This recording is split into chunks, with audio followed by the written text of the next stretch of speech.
Okay, I think we can start. It is 4 o'clock Eastern Time, and my name is John Bell. I think our guest will join us shortly. I'm the director of the Ballard Institute, hi Matthew, and Museum of Hey, Dan. Puppetry. And behind the scenes, our manager of collections and operations, Emily Wicks, is making things happen. We're really glad to do this forum today, Wayang, Indonesian Puppet Traditions in Global Modernity, with our friend and our colleague, Matthew Cohen. These forums that we've been doing since the beginning of June are a series of efforts to talk with notable scholars like Matthew and practitioners around the world, although it's mostly in North America, about the past, present, and future of puppetry and puppetry studies. They're part of our online programming that also includes workshops that our student assistants, Felicia Cooper and Elise Van Ness, most recently have been doing all summer long. And so we're very excited about the possibility of this online programming. At the end of this forum, maybe we'll mention like the upcoming actual hand puppet workshop tomorrow and other things we're doing in the rest of the summer and in the fall. But I wanted to greet Matthew, hi Matthew. Hi, John. How are you? Good. You just moved into a new house. I did on Monday, and I'm free. We're having some glitches here. As it might be. You know what? I missed what you said. Sorry, I was just saying my internet's connection may not be so stable. Apologize. Right. Yeah. That's okay. But Matthew's wife, the puppeteer and scholar Youngmin Song, who is off stage right now, and your two children are moved into this house in West Hartford. Yay! Thank you. We wanted to talk about Indonesian puppet traditions in global modernity and your fascinating work, Matthew, as a historian and anthropologist of Southeast Asian theater and as a dalang. Your work is so fascinating and interesting, and I realize you know, I get to interact with you now in terms of the Puppet Arts program here at UConn, but you've come to UConn before you were even teaching here, I think in 2011, maybe, for the symposium on where you performed, and you performed a Wayang performance in the Ballard Institute. And years ago, when you were in London, you invited me to speak with your graduate students, which was a really brilliant group of people in London. So I feel lucky to have connected with you in all those different ways.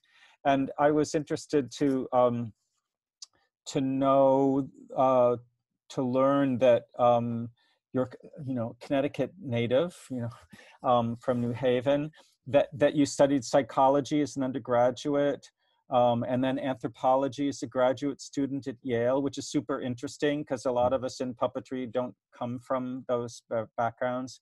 Then you did postdoctoral research, the International Institute for Asian Studies. I'm thinking that your teaching work started at the University of Glasgow in Scotland. Full-time, yeah.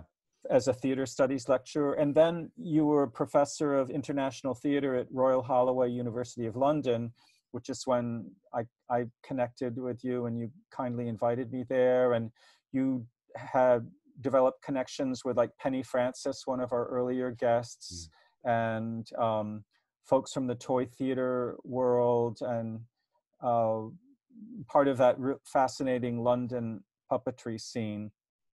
And now you're here teaching in the Puppet Arts program, but also developing work in global arts and culture. And I so I wanted to maybe briefly begin with thinking about how you got to puppetry, and then I know you have a number of film clips that marking your work. Um, I wanted to say that I'm thinking of some of your writing work. You in 2006 you published the Comedy Istanbul, Popular Theater in Colonial Indonesia, and then in 2010 Performing Otherness, Java and Bali on International Stages, 1905 to 1952, which I've deeply appreciated. Then in 2016, Inventing the Performing Arts, Modernity and Tradition in Colonial Indonesia.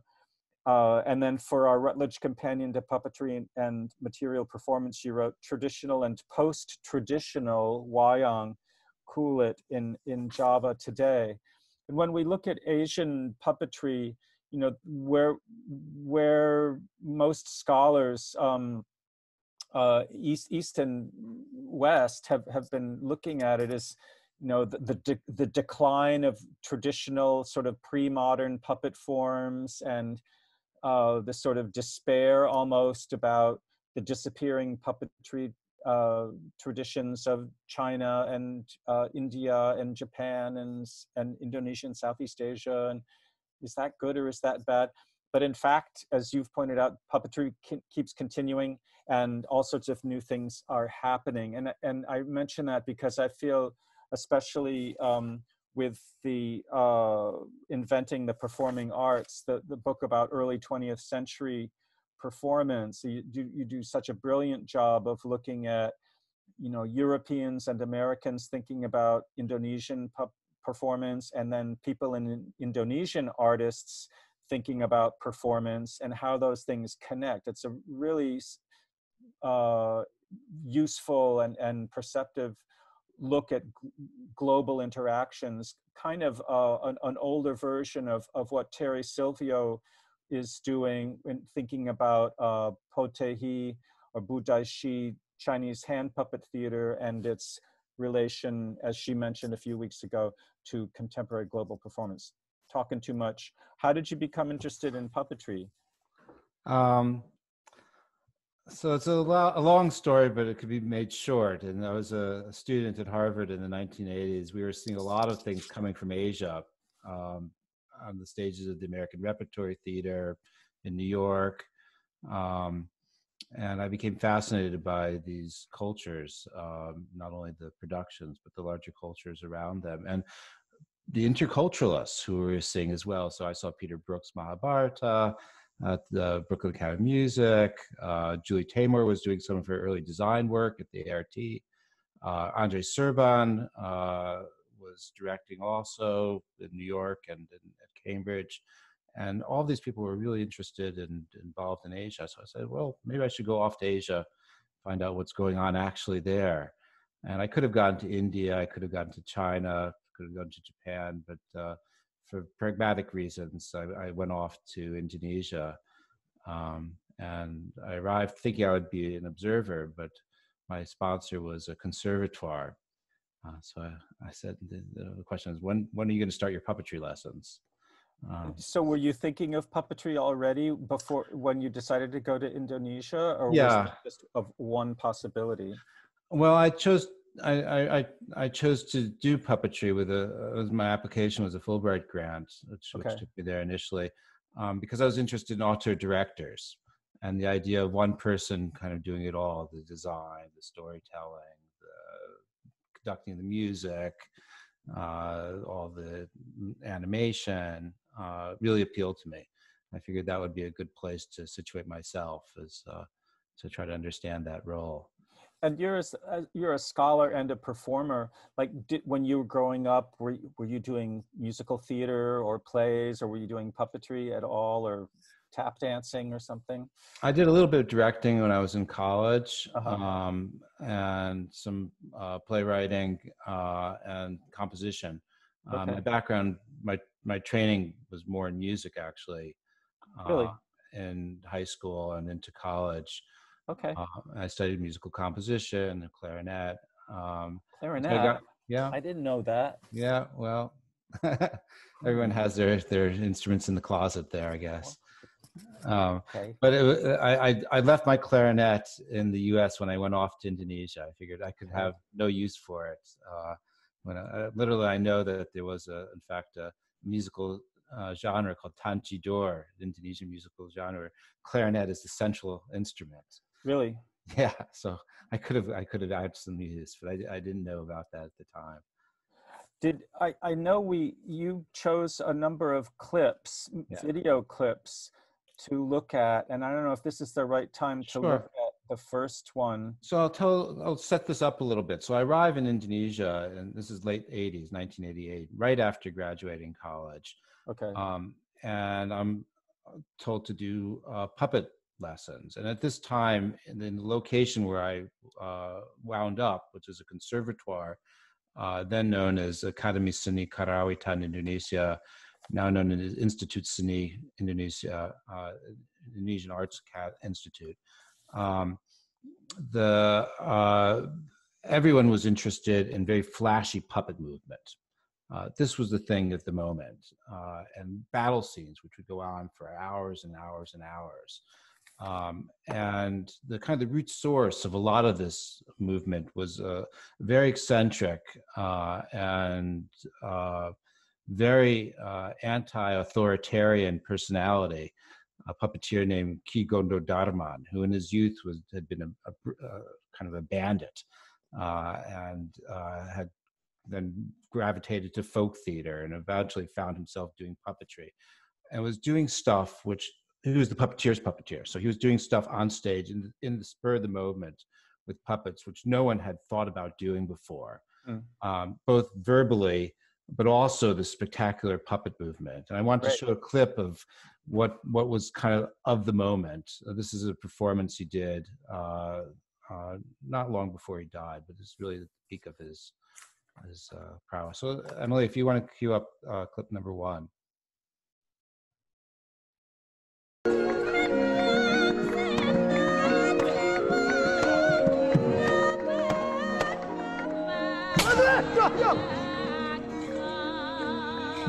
this is a battle scene. In Javanese, it's known as the Perang Gagal, or the failed battle scene, in that it doesn't resolve anything at the end. It might go on for an hour or 2 hours. You see in the puppeteer's right.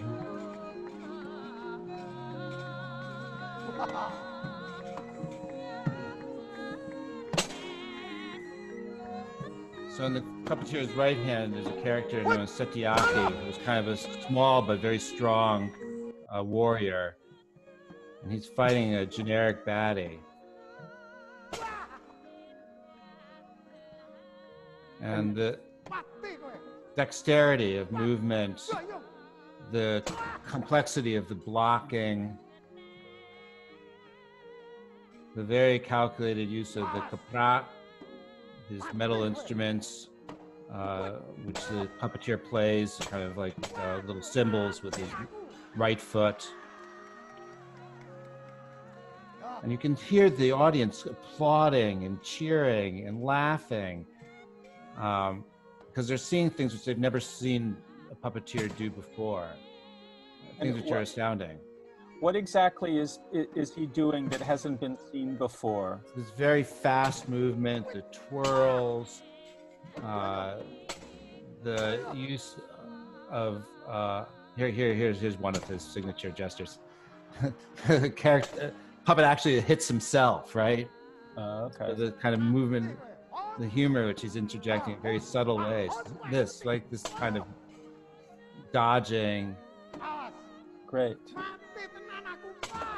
And all he's saying is, I'm dead, I'm dying, I'm dying. So this is a very long, extended death. Oh, here's another one, a backflip, which is just done. You can hear the laughter, right? People are kind of, their breath is being held because they haven't seen stuff like this before. That gives a good sense.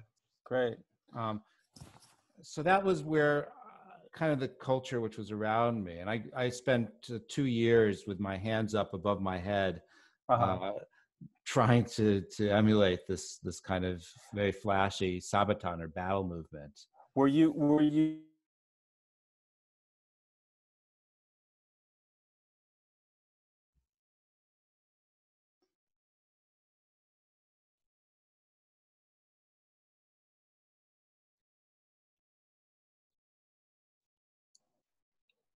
Did we lose John for a minute? Is John frozen now?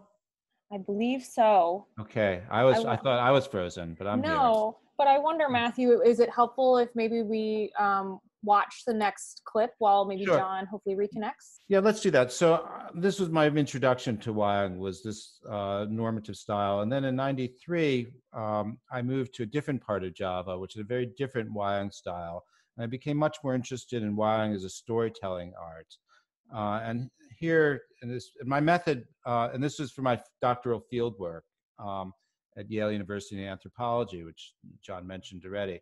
And my method was one of practice-based research. I understudied puppeteers in order to learn the culture of Wayang.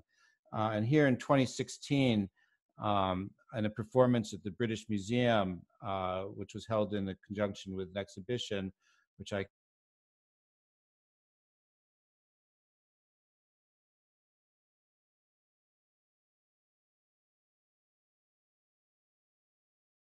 curated, I brought some of my Cirebon area of Java. Great, so I'll cue it up. That's great. Thanks, Emily.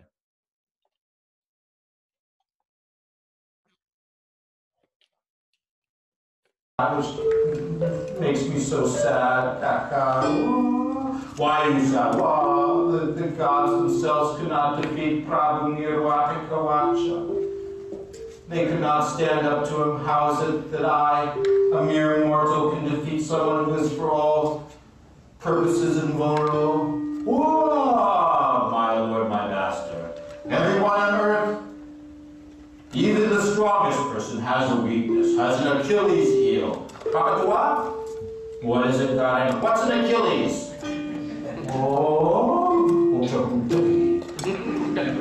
you haven't been listening to your lessons in school. Oh, you should spend more time in the British Museum. They got a lot of Greek archaeology things you can learn from. Oh, an Achilles heel means a weakness. When Achilles the weak hero was a little boy, he was dipped in some magical ointment. Oh, only the heel which he was held from, that remained his weak spot. All over his body was very strong and vulnerable, but his heel, that was his weak spot, and that's what did him in. Oh, you mean somebody killed him by kicking him in the heel? Well, that doesn't make any sense at all. Well, that's a story, it's a metaphor. Kakang Sumar, are you suggesting that Nirwata Kawacha has a weakness then? Oh, Pastiana Kalamahan. There's some weakness, I'm sure there is. And what is his weakness? Well, haven't you been listening? Well, Prabhu Nirwata Kawacha is in love with Devi Suprabha. Playboy. He's a playboy, says the cajoling player.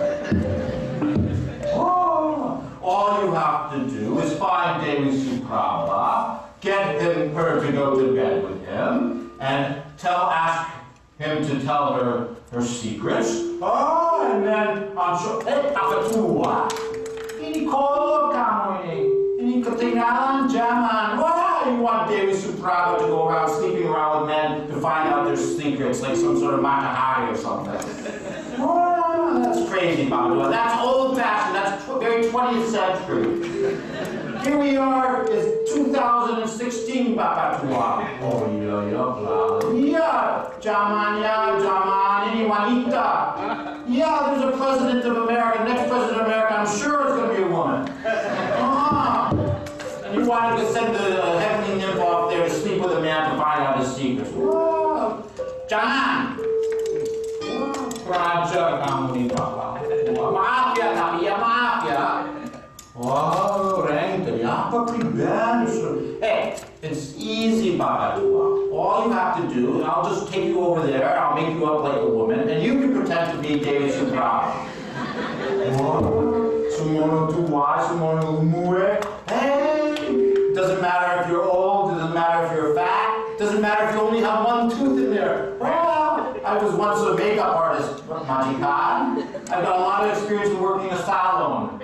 Yeah, pernah ngalamin kira-kira kamu kerja di salon itu. Yeah, so I'll just take you over there, but ini, we have a good song. Lagunya Sini Enak Tunggalannya apa? Ya, 10-10 Chan. Eh, girls just want to have fun. Oh, yeah. Come on.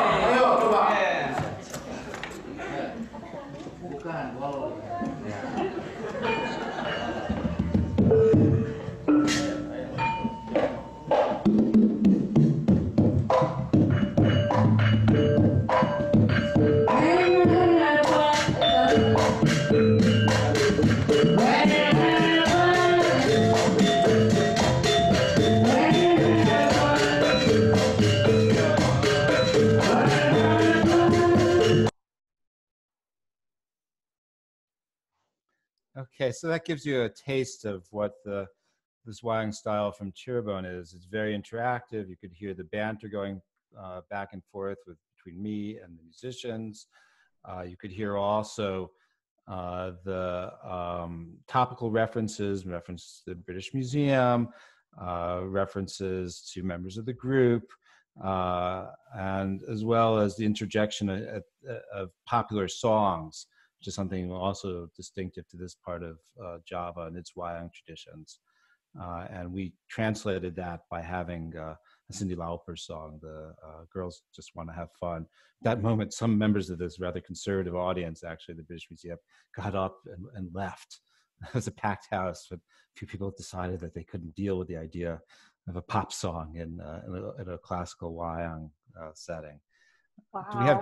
Do we have John back? So John is trying to reconnect. Okay. So I think you and I can continue on a little bit. Absolutely fine. Is there anything else you want to say about that one with your kind of personal style?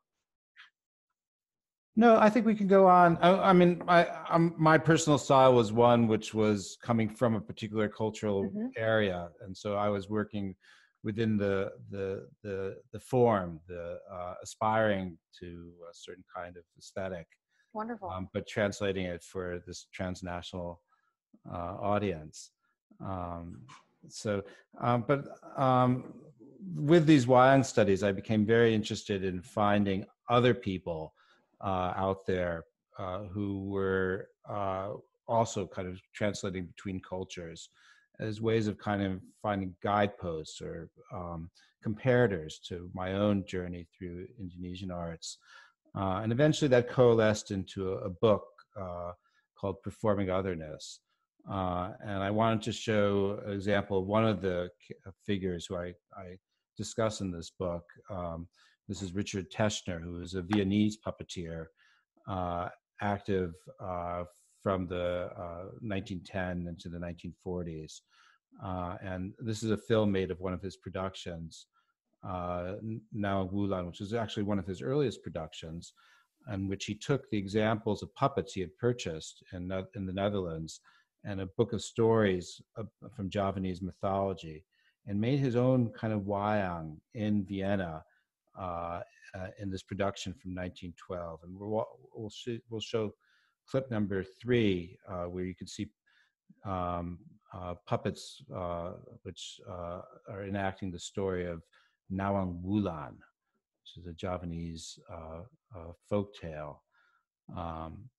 This is one of 2 stages which Schechner constructed in his lifetime. And you can see he's using curtains. The manipulators are hidden. There are 3 manipulators in this production, as in most. There are different points of articulation. You can see bendable legs. The Wayang Golek don't have legs, this style which he is based on. But the story is familiar. So these are all heavenly nymphs who have descended to earth to enjoy some time bathing and garden setting. And they're waiting the arrival of the head heavenly nymph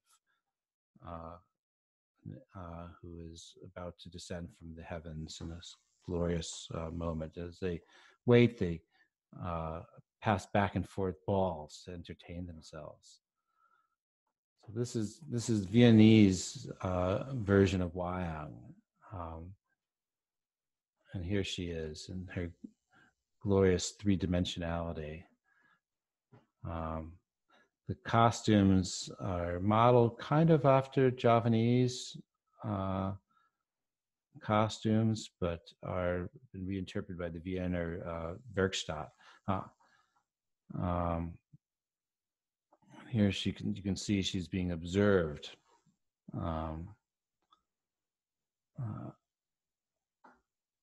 And she says now, Teshner's plays all didn't have dialogue, so although he did write music. And here, very non-Indonesian gesture. Her costume has been taken off of her so that she can go off and swim, revealing her in her full three-dimensional nakedness. And Teshner apparently had a very erotic relation with his own puppets. And they're going off to take a bath now. A very different kind of aesthetic, which we can see there. We actually have a question from Facebook Live, if it's helpful to Sure. ask that now. If puppeteers are reimagining codes of performance in this century, is there a role for the puppet writer in puppet theater, or does that remain the purview of the puppeteer? Oh yeah, I just taught a whole course at the University of Connecticut on writing for puppetry, and it's a really interesting area which has been really understudied. But writers are important in many different cultural contexts. And so in the conservatoire where I studied in the 80s and 90s, you had members of the faculty specialized in writing scripts, which would be performed by members of the faculty and then also by students. And you'd have, where in previous generations, the puppeteer would do everything. They would improvise the dialogue, as I did in that performance from the British Museum, that they would do all the musical direction, that they would do all the blocking of the puppets. But in the conservatoire environment, where you had 25 professional puppeteers teaching in one department, you have all these other possibilities. You could have one person who's making the puppets, another person who's doing the blocking, another person doing the musical direction, and one person doing the script. So that's a phenomenon which really emerges in Indonesia in the 1970s. There are earlier scripts, but those tended to be for reading pleasure, not for performance. But in the 1970s, you had people writing scripts. And so then new attention starts to come to dramaturgy and refinements of character and relations between character and the use of language and particular kinds of words. And it becomes very interesting when that begins to happen. But in Europe, you really see the beginning of puppet writers.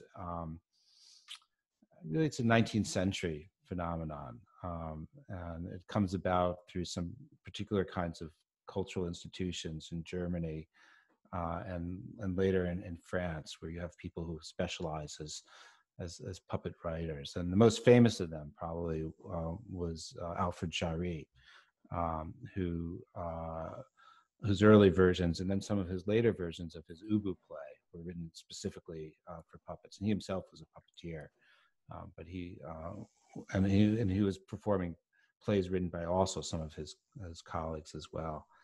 And later on in the 20th century, there are many examples of puppet playwrights. But it's a really interesting subject. And UNIMA, the International Union of Puppetry, has recently formed a contemporary writing commission in order to pay more attention to the art of writing for puppetry. Wow. So we have any other questions, Emily? Should I go on with my narrative solo, or should I? let's do that. Okay.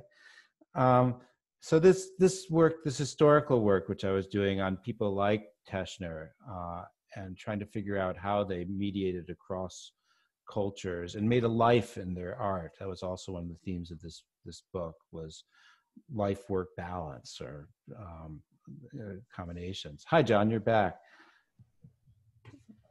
So while I was doing this historical work, I was also observing new things which were happening in Java in the early 2000s. And one of them was this development of the Wayang contemporaire. So we just played the Naunggulan clip And I spoke a little bit about performing otherness, John, but that's where we're at. Oh yeah, I managed to catch a little bit on my iPhone, so I'm sorry for the glitch. My wife Trudy's been helping us reboot our router. Thank you, Trudy. Yeah, thank you, Trudy. Yeah, I love that the clip of Teshner's work and the way it shows the fundamental importance of Javanese puppetry to this reawakening of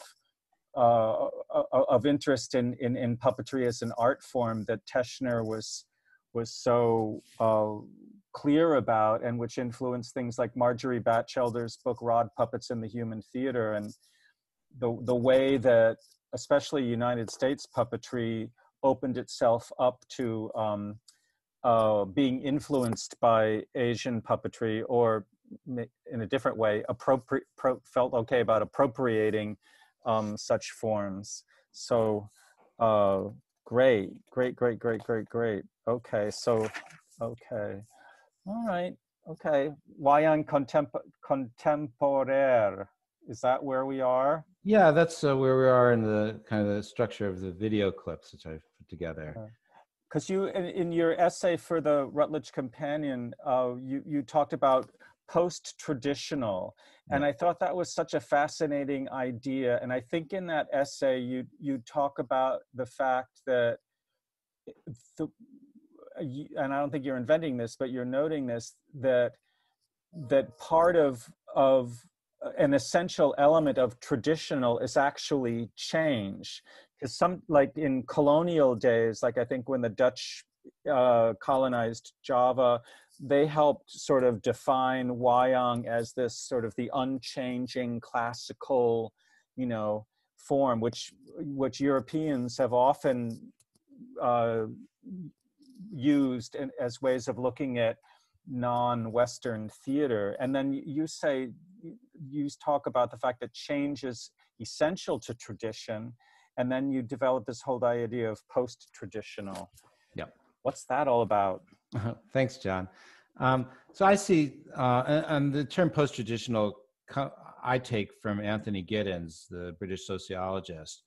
But the idea is that an earlier generation of modernizers believed that tradition and modernity were at odds, that modernity begins with the destruction of tradition, as particularly a hallmark of the futurists. But in the course of the 20th century, what we see is that tradition survives, often in a very uncanny register, and not only survives, it thrives and continues to inform work of contemporary artists in many, many different ways.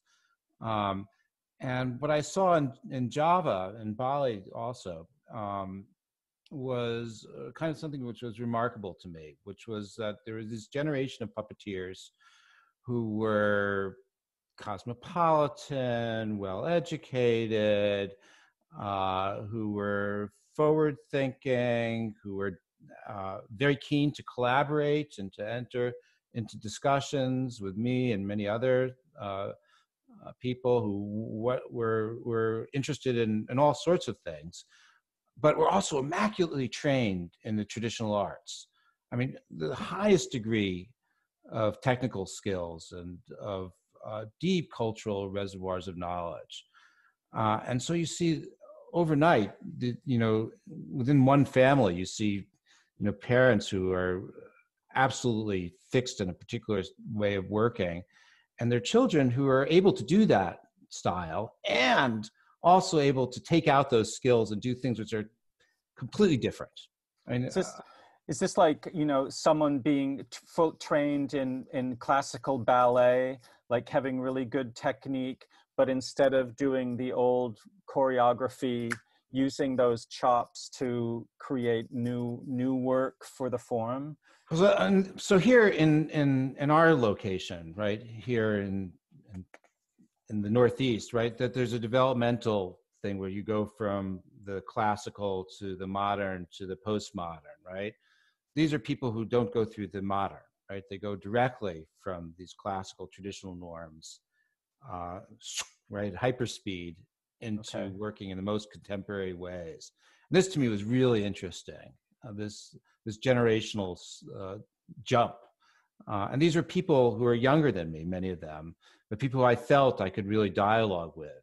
And so when I went back to Java in 2009 to spend 5 months in the city of Yogyakarta, which is a university town and also a seat of one of the royal courts, I wanted to really interact with these people. And I got invited, as one does, just by hanging out with people, to participate in a production called The Wonder of Diamond, in its English title.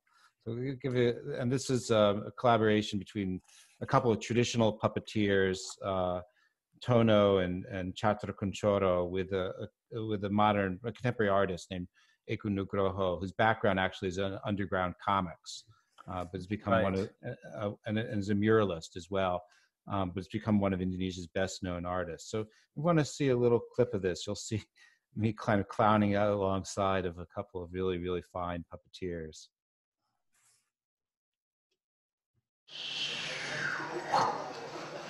Bagaimana? Ijo sangat. Sudah bisa bahasa Jawa. Sambut. We're laughing at my Javanese there.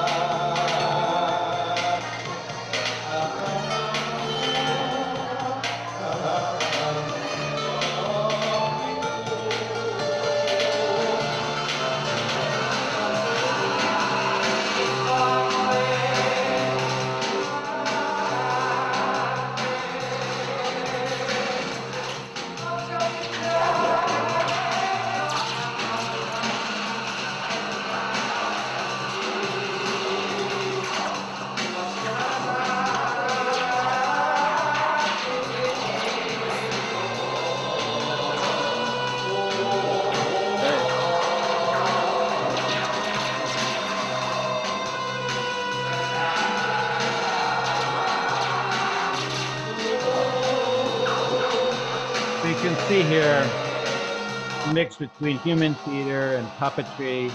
Yeah. At one point, 3 different screens, a vending cart, which has become a kind of a stage, electronic music, some cartoon music, contemporary lighting techniques from one of Indonesia's best lighting designers.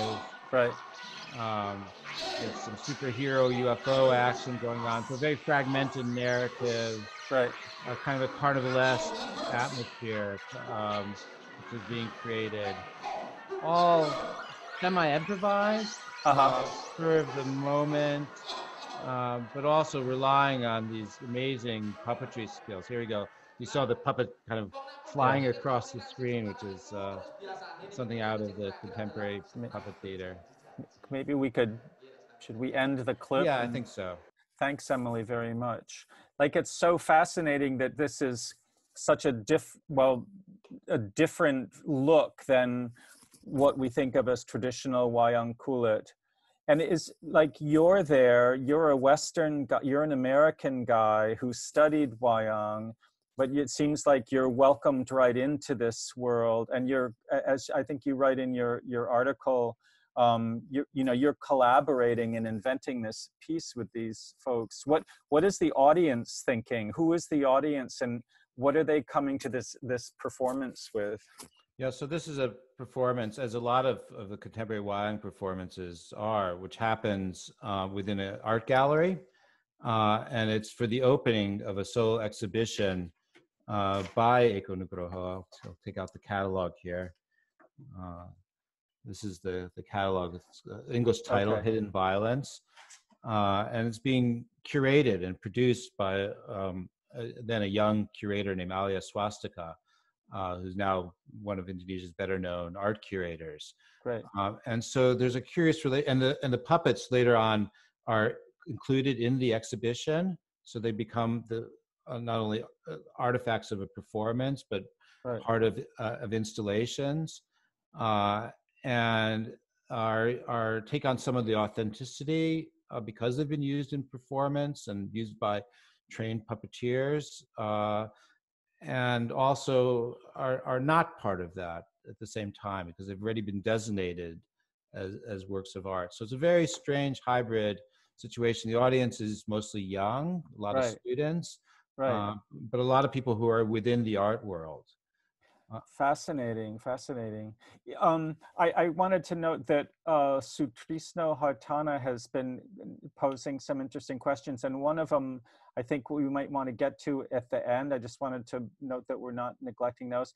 Kathy Foley's super specific expert question, I don't know if you want to, that was written reference to a clip a little while ago, but we appreciate Kathy being here and responding to those questions. And Carol Sterling,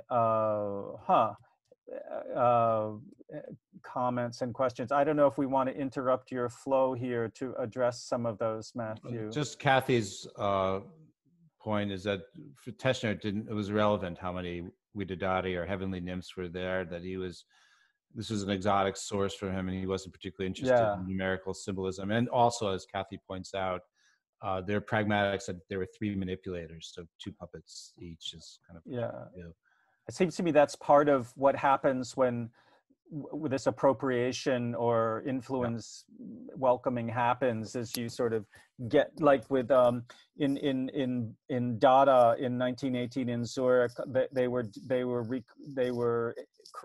copying Hopi Kachina masks, but it was not faithful, which might have been better than trying to be faithful. So there's that interesting stuff going on.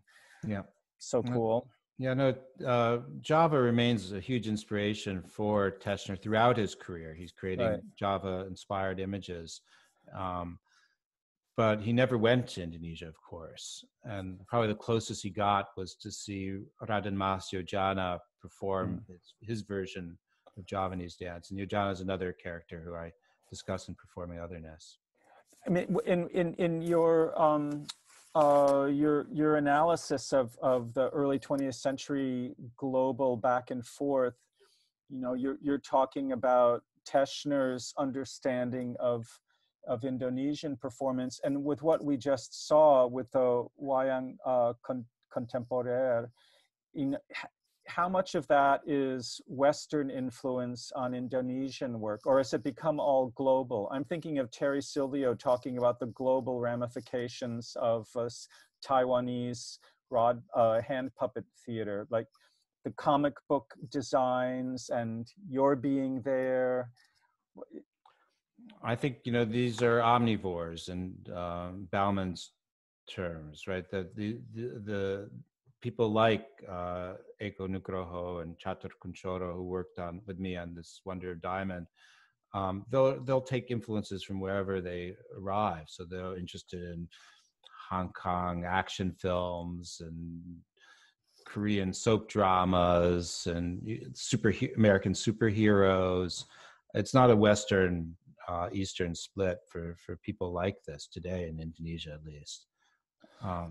I'm thinking that, excuse me for interrupting you, I'm thinking that maybe we could respond to Sutrisno Hartana's question about COVID, because I think you wanted to talk about that at the end, and maybe also Carol's question about training institutions today. I don't know if we should wait till a little farther down in our forum here. I think let's come back to Maustris's question about COVID. I think it's a good question, and I'd like to deal with that. But in terms of maybe Carol's question, like training institution, can you share with us what kind of training institutions provide traditional as well as encourage contemporary influences? So when I was studying in Solo in the late 80s, early 90s, there were other students who were interested in contemporary performance. And so I studied alongside of the most famous of Indonesian contemporary puppeteers, a man named Slamet Gundono.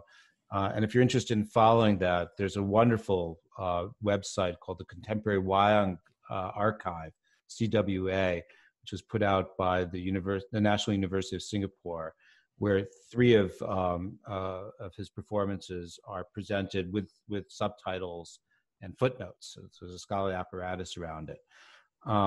But so there are students who are really who are becoming interested in doing contemporary performances, but the contemporary was not a part of the curriculum. Okay. And it's only at a later period that that work begins to be discussed. But it's my understanding, at least from my knowledge of through a collaboration I have with another conservatoire in Yogyakarta, Isi Jogja, that it's not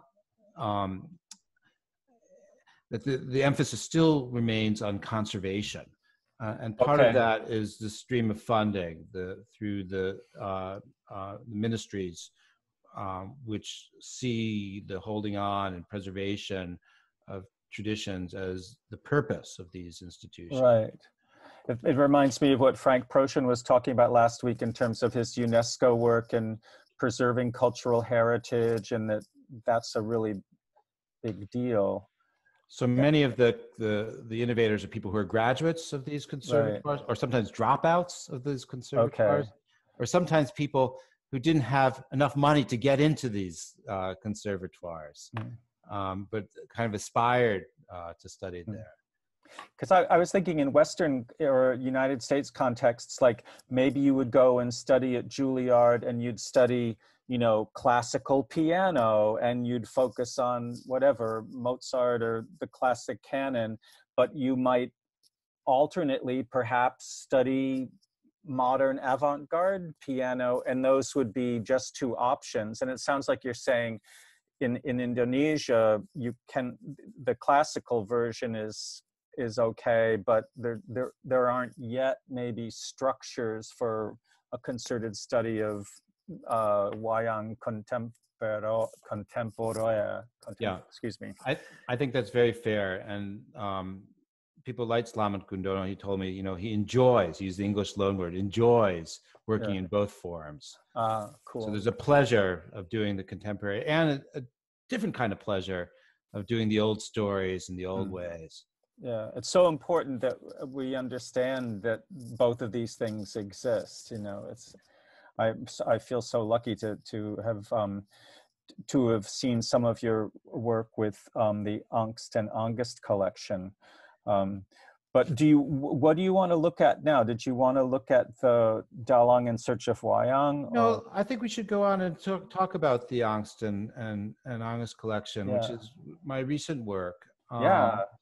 And it's a remarkable collection of perhaps 23,000 puppets, maybe 25,000 puppets. We don't yet have a full count yet, which is the largest collection of puppets in North America, my understanding, probably by several fold.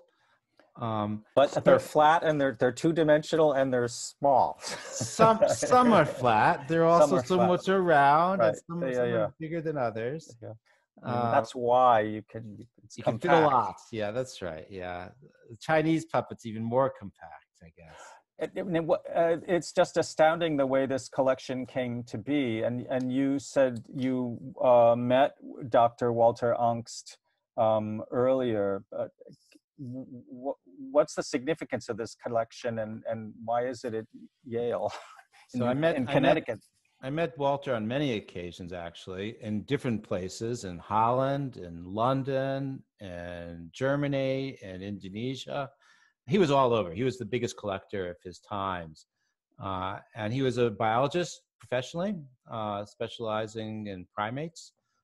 He did some wonderful observational studies of endangered species in Southeast Asia in the 70s. And he kind of wandered into the world of Wayang, eventually became very passionate about the idea of preservation of different species of Wayang. He was thinking biologically. And was collecting. He'd save up all his money, all his vacation time. He was bankrolled also by his very generous brother, who's a banker in London.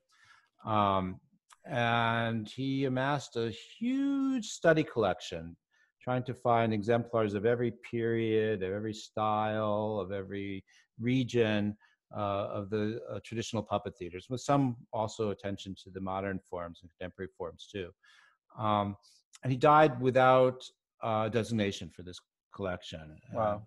So I'd spoken to him before he had passed away, as had others, about where this collection would go to. And I did a formal consultation trip on one occasion, but in the end, nothing was decided. And it was the generosity of his brother, Sir Henry, which allowed the collection to come to Yale, which already had a very fine collection of textiles and gold from Indonesia, a curator, Ruth Barnes, who is extremely knowledgeable about the traditional arts of Indonesia, and had the resources, both in terms of space and in terms of infrastructure, to take on this massive collection for the future. And one of the special things which was done when the collection arrived, or even before it arrived, was that the decision was made that it wouldn't only be objects which would be in glass cases or in storage, but also would be available for use in performance, and the belief that puppets need to be performed in order to continue to have life. Great.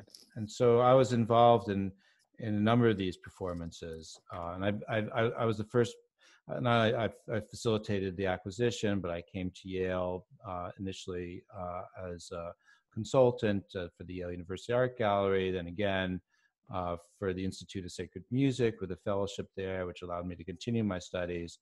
And since arriving at the University of Connecticut, I still have an affiliation with Yale, working towards an exhibition and book. But I've also brought in a number of my colleagues from Indonesia, and also I've encouraged American puppet scholars to come to Yale as well to work on the collection, which is so diverse, and so such a big gift. So I want to show one of the special performances we did in 2018 was a performance which actually happened in the open storage space of the museum, the Yale University Art Gallery.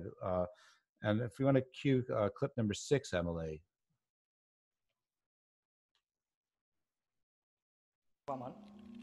This is a Wayang performance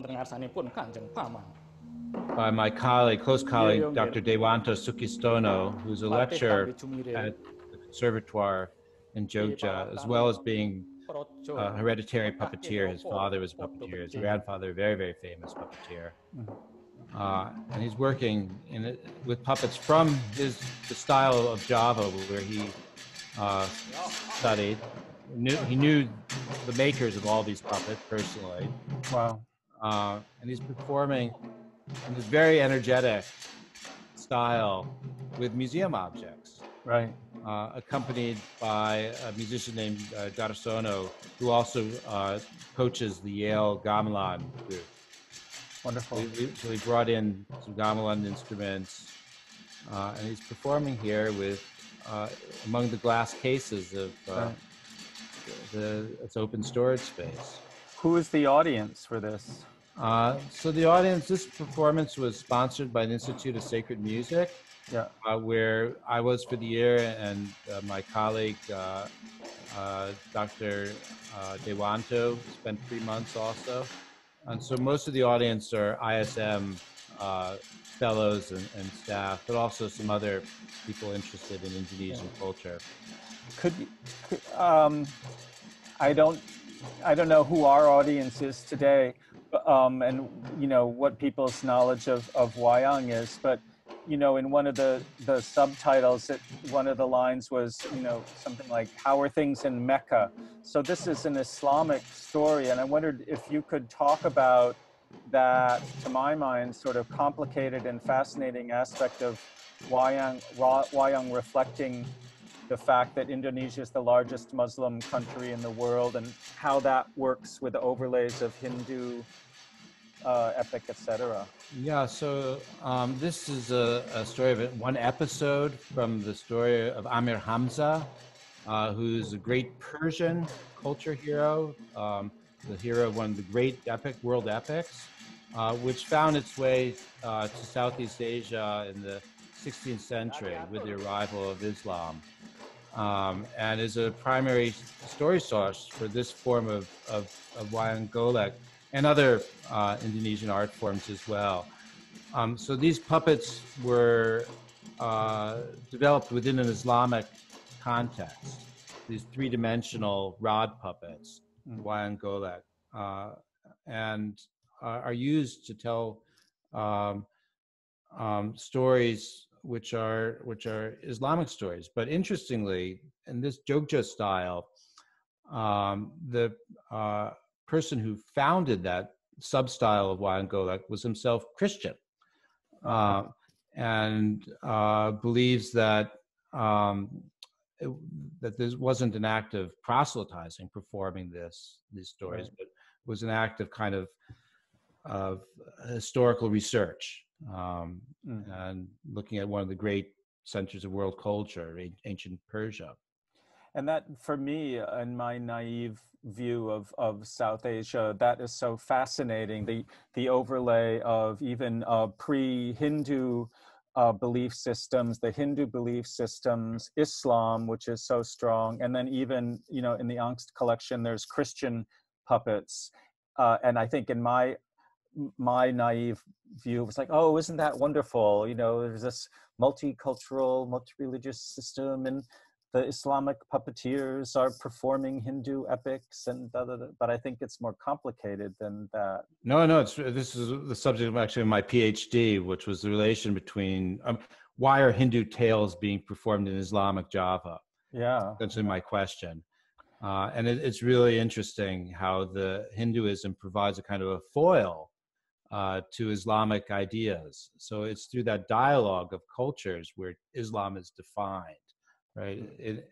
And it's not just an arbitrary mixture of this and that. And the Cirebon area where I did my PhD work, I found, but rather the religion of the ancient Hindu gods is being held up as something which is in dialogue with Islam. Fascinating. So we have a question here from Frank Proskin, I see. As well. About apropos storage. Yeah, so I'm really interested in puppets in museums, as of course you are, John. Yeah. And this question of storage is really interesting as well. Right. Does the gallery use methods of indigenous conservation like the Smithsonian Museum of the American Indian and many others? So the answer is yes, that Walter Angst, the original collector, collected whole sets of puppets. That was his belief, is that the puppet set, including its box, the place where the puppets were stored and functions as a musical instrument in performance, was a kind of an ecosystem. And one of the functions of these boxes is that, particularly for the shadow puppets, is it allows them to remain flat by piling up layers on top of each other. And so when Yale acquired the collection, they didn't, unlike some other institutions, they didn't take out all the puppets and disperse them. They retained the integrity of the boxes. Right. And what that means, in effect, also is that Yale's responsible for taking them out of their boxes as well, because it's good when they're in this situation for a while, but it's possible that they can get warped if they stay in one position for too long. Thus, all the people who have looked through these boxes again and again over the last 3 years since the puppets arrived at Yale. Me, Kathy Foley, Dewanto, Nyoman Sadana, Pat Sumarsam,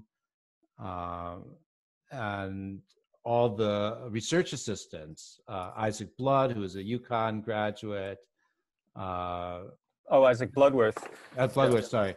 Yeah. And others who have worked in the department, Ben Rideout as well, have taken out the puppets again and again and again over these 3 years.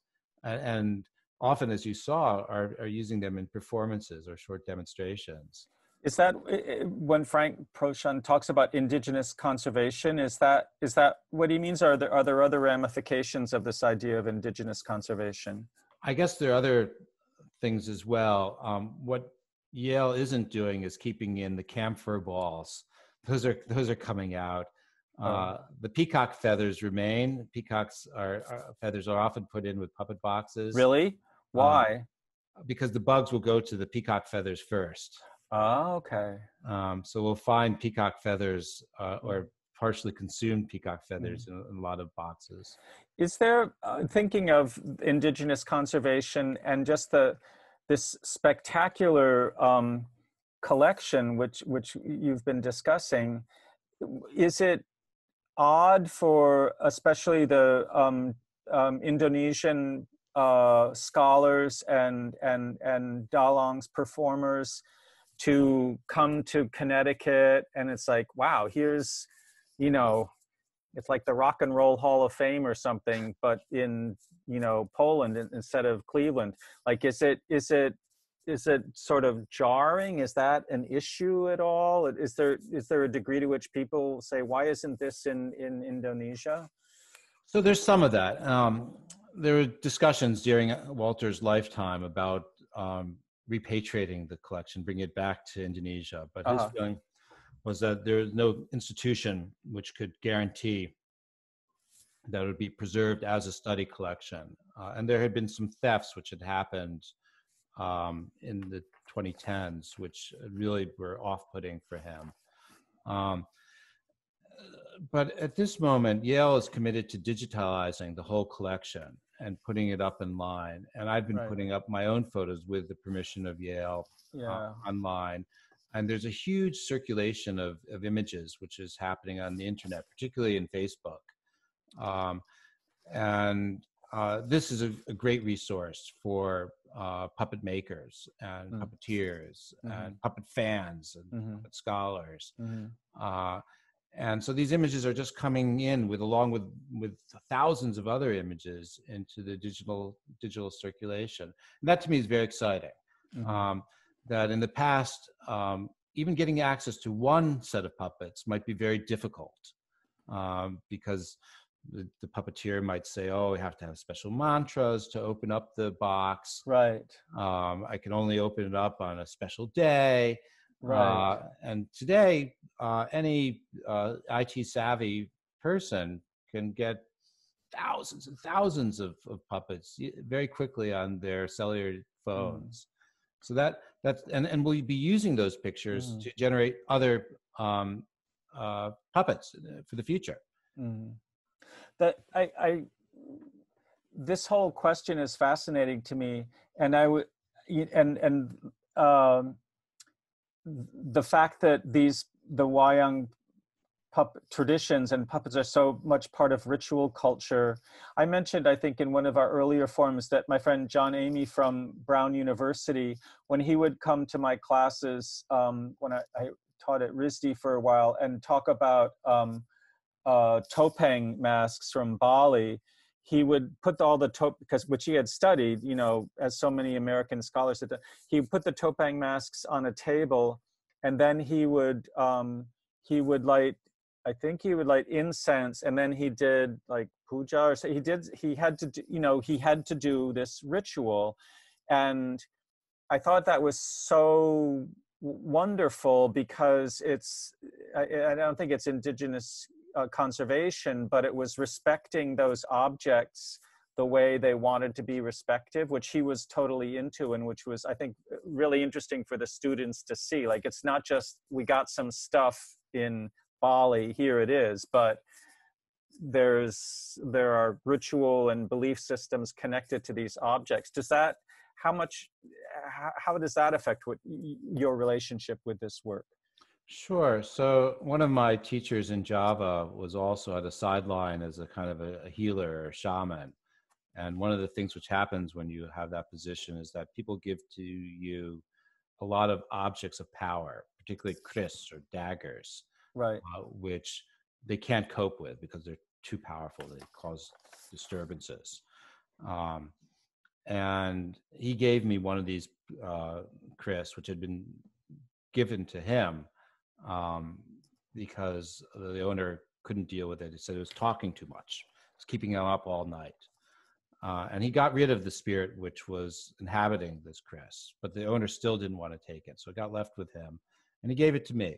Wow. And he said, when he gave it to me, he said, it's okay to give this Chris a little bit of fragrant oil, maybe once a year, he said. But if you give it too much, this disturbing spirit is likely to come back. Right. If you venerate it to too high a degree, then it'll cause problems for you. Right. So I took this lesson to heart, that a degree of veneration shows respect, might be important for conservation purposes as well. But if you overly venerate an object, then it becomes your lord and master, or maybe your antagonist. And I think that's a lesson which maybe could be applied to any form of puppetry, right? Teshner maybe was too had too much of a venerating attitude towards his puppets, and other puppeteers may be also the same. If you are too much in awe of puppets, whether they're your creation or somebody else's, right, then there is an imbalance which happens. But it's like thinking of what you just described and what I was describing with John Amy and others. It's like dealing with these objects which have ritual importance means you have to kind of enter into and accept some of the traditional power of these objects, which might be, I mean, it strikes me as jarring, you know, from 20th century, you know, scientific-based background. This is sort of forcing you to say, no, these objects have ritual power that you need to deal with. Is that an adjustment for you? I think it's a good practice for any puppeteer is to recognize the power of the puppet, right? And to find out what its potentials are independent of you. And then to find its modes of affordance, how you can enter into a relationship with that puppet. It's something I try to encourage our students at UConn to think about. You know, this the old adage, right, that the sculptor didn't create the sculpture, right, out of a block of wood. The sculpture was already in the block of wood, right? And revealed by the... Right. So that seems to me a good principle for any form of puppetry. Kind of along these lines, Nancy Staub asks, what about rituals for the puppets in the Angst collection? I'm thinking in and out of storage. Yeah, so we can see a little bit. Do you want to play clip number 7, Emily? And you could just look at this. So in 2017, when the puppets came to Yale, we held a ritual drama performance, which I enacted with the Yale Gamelan group, and with a member of the Gamelan group who prepared a kind of ritual feast. Its essential feature is kind of a rice cone, known in Javanese as a tumpeng, which we consumed in a communal meal inside of the art gallery. And there was also incense and other offerings which were used, including the casting of packets of rice to the 4 cardinal directions. And that was a way of exercising, in effect, all the evil influences which might have hung over the puppets in their travels from Indonesia to Germany to the United States. And it was a way of publicly welcoming and dealing with the puppets. And we felt a culturally appropriate register. Great. Don't they know that if you don't put puppets into use regularly, well, they're as good as dead. I'll do it again. Yeah, I can do it backwards too. You're no good as an entertainer. Go to the back of the line. Simon Cowell said the same thing the other day to me. Aren't there any entertainers among the Gamelan orchestra? One of the things I learned, singer, dancer, and musician named Actually from Pat Sutrisno Hartono, who's watching right now, was that every Wayang performance allows the possibility of collaboration. And finding out that there was a Bharatanatyam dancer in the group, we incorporated her into the performance. And this makes it even more powerful as a ritual, these different communal kinds of interactions. Tell me, Ibu Good. Rasper, is it true that you're a dancer? Wonderful. Okay. Thank you, Emily. So, it's like we have like 20 minutes left. I think I wonder if we should jump to talk about what you were talking about in terms of Wayang in the time of climate change, which might connect to Sutrisno's question about Wayang in the time of COVID. Absolutely. So one of in addition to the work on the Angst collection, which is mostly historical, and the story really ends with the last puppets collected in that collection in the 2010s. I'm also collaborating with a group of scholar artists in Yogyakarta in thinking about the ecological potential and the past as well as the future of Wayang as an ecological medium. And there's a set of stories, particularly enacted in the Cirebon region where I've spent all this time, which are around the rice goddess, Dewi Sri, who is venerated, and her myths are reenacted, and the belief that she's kind of summoned into existence through the puppetry and gives fertility and her blessings to the sponsoring communities. And what I've seen, what I expected and I had studied these kinds of ritual dramas in my PhD work in the 90s, and I expected that 15 years on, it'd been 25 years on, a quarter of a century, that these rituals would be under attack and would be faded and would be a distant memory. What it turned out was that there had been a very recent revival of these rituals, both at the community level because of changes in the structures of government funding, which gave more money to local communities who were interested, as it turned out, in expanding the scope of these performances so that they included processions and involvement of young people, and all kinds of things, but also by this group of post-traditional artists who I've been interested in. And so my last week in Jakarta, I spent in Jakarta in 2019, end of July, beginning of August, hanging out with one of my old colleagues, a fantastic playwright, director, Nano Riantiarno, who heads a theater group, Teatra Coma, and had gone to Cirebon, where he originally was from, and had read enormous amounts of literature, and constructed his own version of these stories around the rice goddess for a popular audience in Jakarta, in a mainstream theater venue. He made a musical, a kind of Brechtian musical, dealing with the rice goddess and these early mythological stories. And Emily, maybe we could show clip number 9. And does this have an ecological aspect to it? Yeah. So one of his concerns in creating this was that the people in Jakarta were eating rice. Rice was their primary food, their staple, but didn't understand where rice came from. And the culture around growing rice was completely alien to them. And so that they were okay with exploiting the land and exploiting the workers, and without thinking about the consequences of mass production. And what he wanted to do is create a performance around rice, and using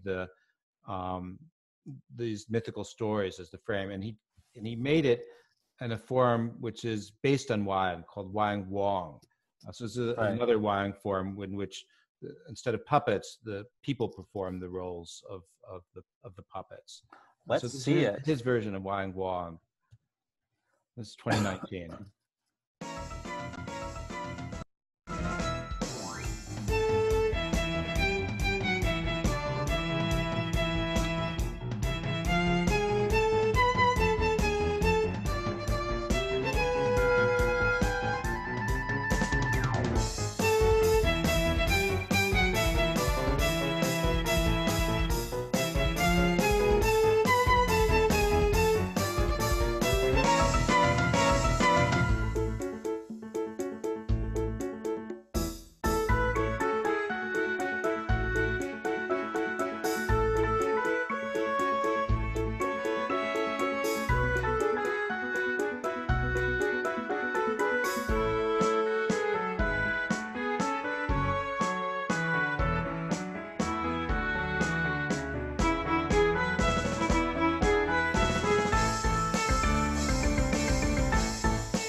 Wow.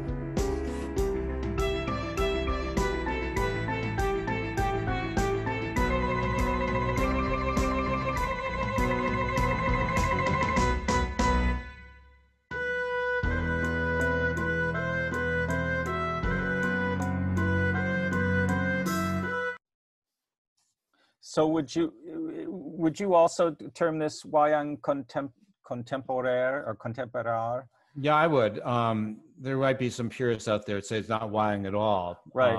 But I think that there's a very deep understanding of Wayang principles which went into the making of this. It's a form of Wayang Wong contemporaire in my reading. Although it has Indian elephant influences and Chinese influences, including the Broadway musical as its kind of back of its dramaturgy.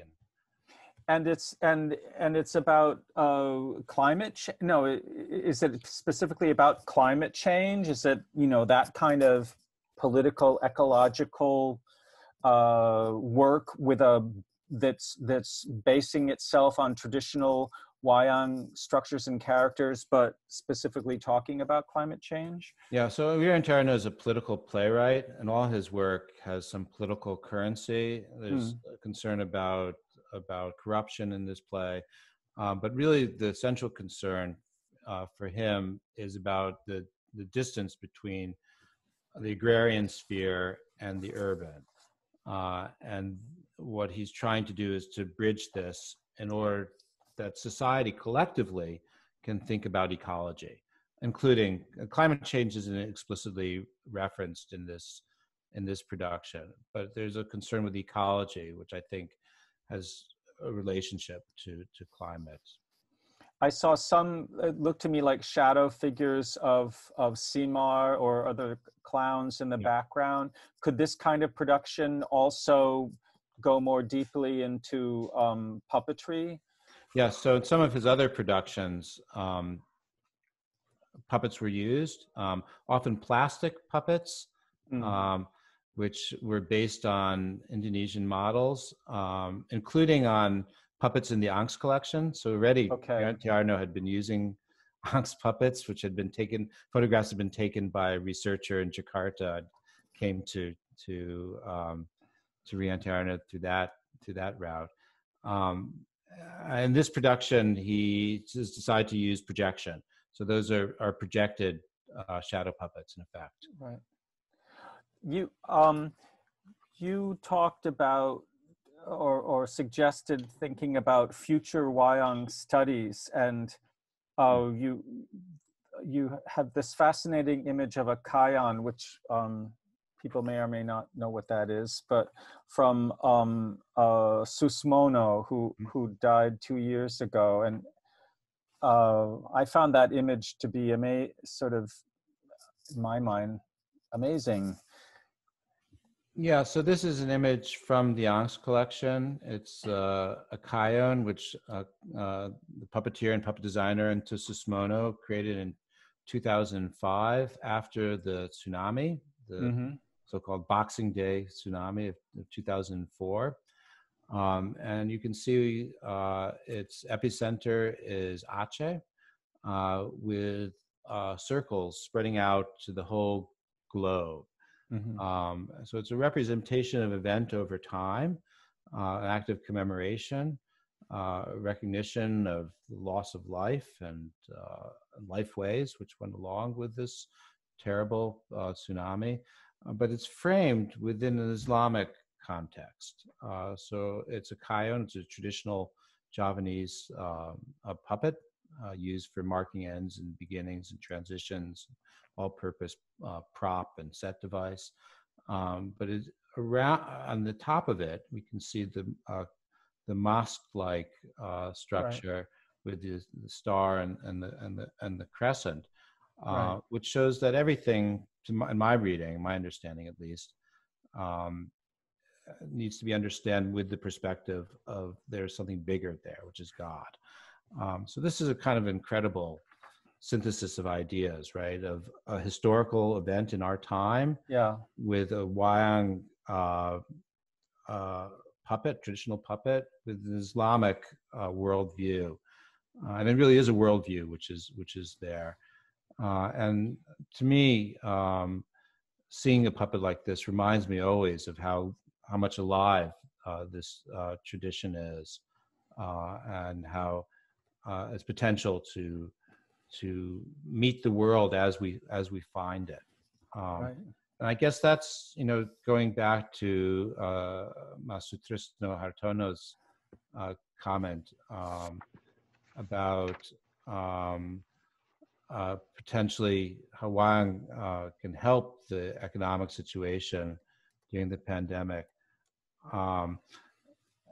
It is using these deep moral lessons which are already embedded in Wayang, and the strategies of storytelling in order to reach people and to get them to think seriously about the economic and ecological and political challenges of our time. And that, to me, is Wayang's deepest mission.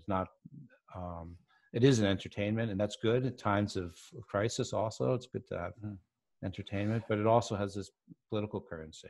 So to my mind, it seems to me you're saying or pointing out that this job of preservation, which has kind of powered Western and maybe Asian ideas about puppetry, we must preserve the old traditions, like the Europeans and Americans, because they're going to die off, like all puppetry dies off, and we want to have this idealized version of this culture. This idea of preservation is countered almost by like what you showed right now, and it seems to be built into that. And so fascinating from the Angst collection is the idea that it's continuing. Do you believe that? Is that really true, or is this sort of a romantic fantasy that those of us who love Wayang want to believe? I think what the Angst collection shows is that Wayang has always been changing. Yeah, it's not a static art form.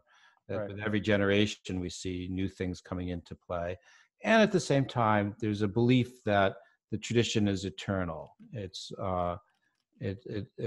will exist. It existed before us, and it'll exist after us. We come into a conversation, into a discourse, and that's something quite wonderful.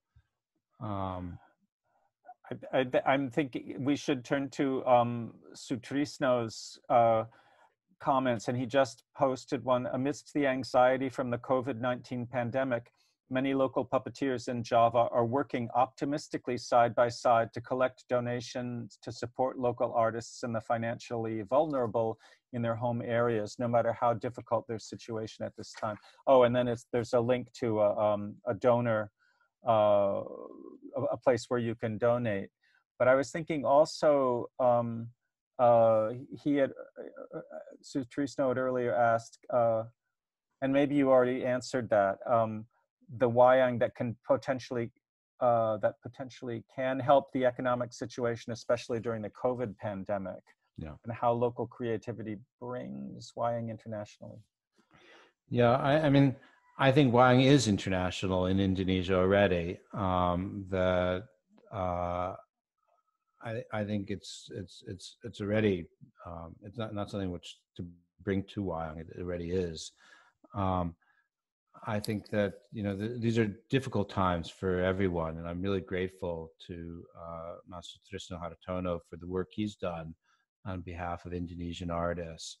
And it's a testament also to this moment in social communication, and something I write about in an article which came out last year on Wayang in Zaman Now, in the time of today, that it's possible to communicate in these wonderful ways and to look for different possibilities for the art form and also for the artists involved. So part of this project, which I'm doing collaboratively, involves working together with local artists and finding employment and giving tools, which we hope will assist people in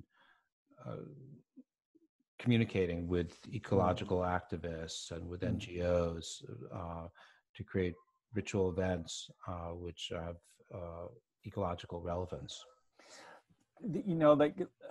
Nancy Staub remarked that Roman Pasca deserves mention for brilliant productions with puppets inspired by Wayang Golek, which, like in the I think the 70s and 80s, when I first saw Roman's work along these lines in New York City, but he's done consistently amazing work with a real embrace of Wayang Golek rod puppetry, which is directly related to his appreciation of Teshner's work and Wayang Golek from Indonesia. But it makes me think that, what we're looking at is, if we go back to Teshner, it's 100 years of these sort of cross-cultural traditions that are complicated. I would like to say they're more complicated than simply Westerners appropriating a cultural tradition and messing with it. You point out in a lot of your work that it goes back and forth, and as you've related right now, like traditions of Wayang in Indonesia seem to be super strong. It's not some dead thing that the Westerners can steal and put in a museum, although, well, anyway, that happens. But it seems to me what you're describing is as a kind of richness of tradition that has, in my mind, a lot of sort of opportunities or positive aspects despite the complications of colonial history and modern cultural imperialism.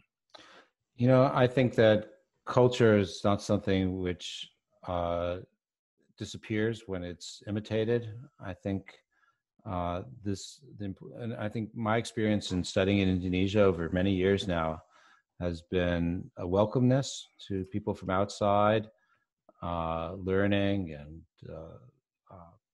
performing together with and exchanging ideas. It's true in other parts of the world also where I visited, India, Malaysia, I spent time. I think there's a fear often, and particularly for people within the academy, of contamination, a fear of a loss of sense of self, fear of ignorance, of being perceived as being ignorant, which often prevents cross-national collaborations and exchanges. And that's taken on in this discourse of cultural appropriation, where it's always seen as a negative, right? It's taken on a certain kind of politic at this moment.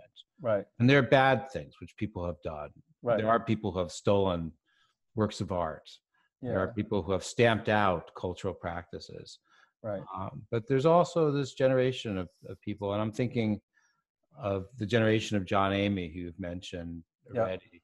Julie Taymor, who spent 5 years in Indonesia as a member of an Indonesian theater group, which I've worked with, also Teater Bengkel, a Yogyakarta-based group. Larry Reed. Larry Reed, yeah. Who are, and Larry has had a really positive influence on the world of Balinese puppetry. He's not only taken out techniques to California, where he's based, but has also informed the work of all Balinese puppeteers working today through the experiments he's done and the collaborations which he's done with Balinese artists. So there are lots of very positive messages and stories to be told. One thing I notice in working on this series of forums is that, especially in the area of Asian puppet performance, like the people I know are like North Americans, white folks. And I wanted to ask you about Indonesian scholars of Wayang and what's happening there. Like I should contact those folks too. But what can you? Who would you suggest I contact among Indonesian scholars of Wayang? So this is an interesting one. So there's an older generation of scholars, often referred to as budayawan, or people of culture, who are both practitioners as well as writers and academics, who are retiring or have passed away. The best of them, of writers on Wayang, was a novelist named Umar Khayyam, who actually had a sociology degree from Cornell, but wrote about culture generally. And he wrote a beautiful book funded by a Japanese foundation called Clear Tanpa Batas, or A Screen Without Borders, which is about cultural change and political activities in the 1990s and how Wayang is related to all of that. Really wonderful book, which I've heard rumors that there are plans to translate it into English. He actually originally wrote the first draft of this book, was written in English as a report to this Japanese foundation. There are plans to release an English language version of it. He passed away some years ago. But the really interesting thing at the moment are these young and upcoming academics, right? Two of whom are my Facebook friends and collaborators. What are their names? One is named Bima Slamet Raharjo, who is both a lecturer in Javanese literature at Gadjah Mada University, which is one of the best universities in Indonesia, but also is a puppet maker himself.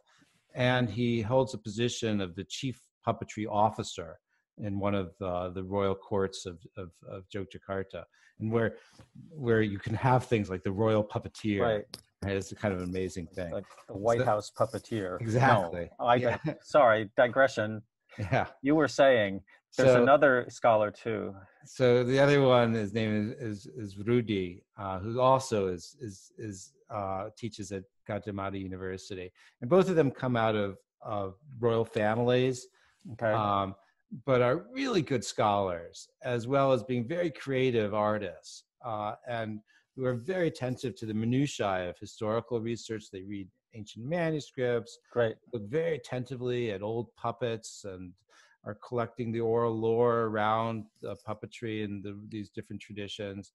And they're teaching, and they're doing, their different kind of creative practice. And these guys are very academically, have a huge academic potential, and they're very attentive to the modern media. So right now, together, they're running a weekly.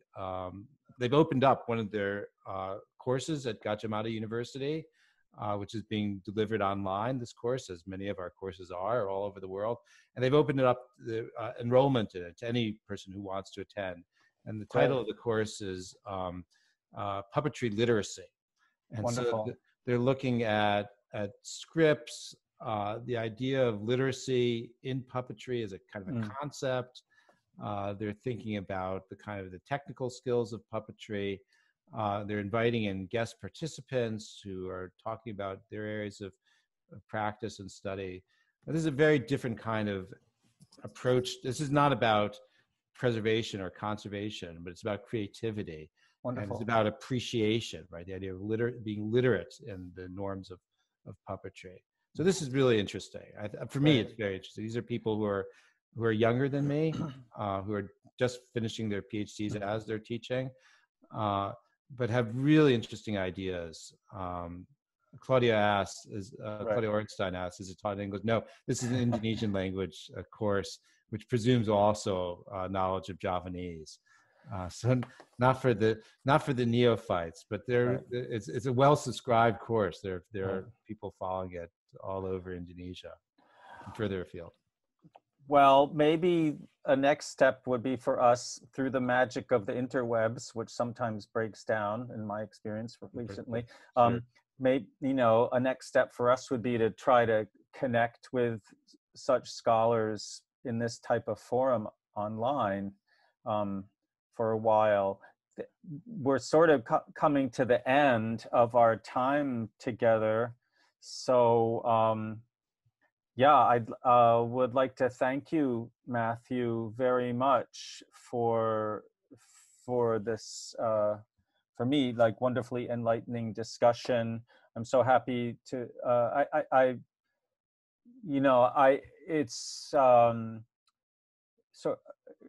enlightening is the term I want to use, but it seems sort of cliched, but reading your work and seeing the Angst collection and just having a better understanding of the way you're looking at Wayang and meeting some of your colleagues too is quite bracing in the way it's opening up an area that I think sometimes is considered to be, oh yes, Wayang, the old form of puppetry, isn't it nice? And let's get on to something more interesting and new. But to me, your work is showing that there's these incredible possibilities with the form. So thank you very much. Thank you, John. Always a pleasure talking with you. And thank you, Emily, for your technical assistance and for your moderating behind the scenes here. Yeah, thank you so much, Emily, for filling in when I dropped off the map.